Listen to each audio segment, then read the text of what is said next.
Thank you, Mr. Speaker.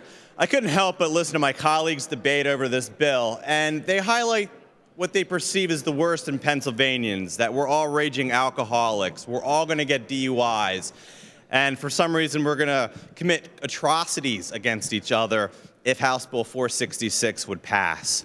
I think that's the farthest thing from the truth. I mean, earlier today we heard about a college students banding together on a 48-hour dance-a-thon to raise $13 million for defeating cancer.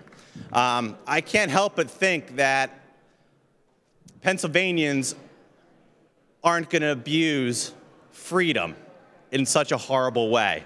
There's many examples. Last session, I remember discussing an individual who came to York County at a car show and wanted to find out where they can get alcohol, and I had to explain the archaic system we have.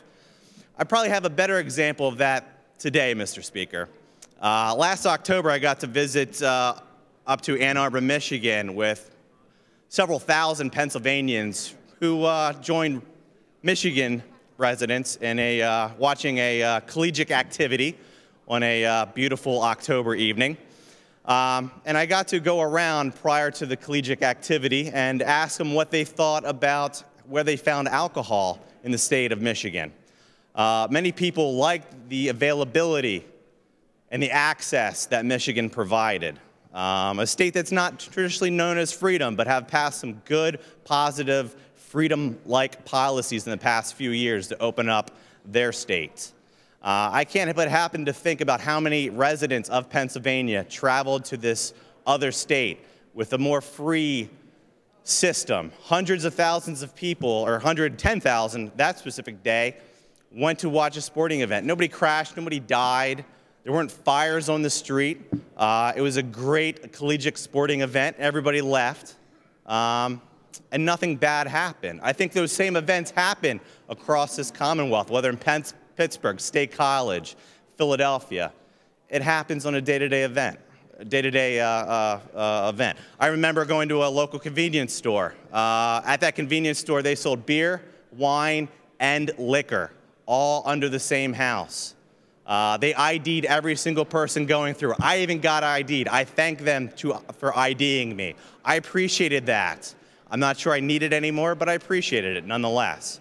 It's responsibility. The arguments against this bill assume Pennsylvanians are horrible people and have no recollection of the law and will be horrible, non-law-abiding citizens. I disagree. I think people are craving freedom. We are absolutely the state of independence. We're not the state of independence kind of similar. And I think this bill goes a long way to reflect the independent thought of Pennsylvanians and how they crave freedom. And moving from an old, archaic system that's predicated in government monopoly to a more robust free market system that would perpetuate on freedoms and free economic principles, Mr. Speaker. That's why I'm voting for House Bill 466.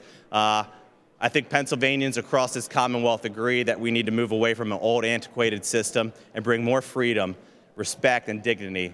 And especially, Mr. Speaker, I just, again, think trying to characterize Pennsylvanians as the worst is not what this bill is about, but it's characterizing them as the best responsible citizens that they can be. Thank you, Mr. Speaker.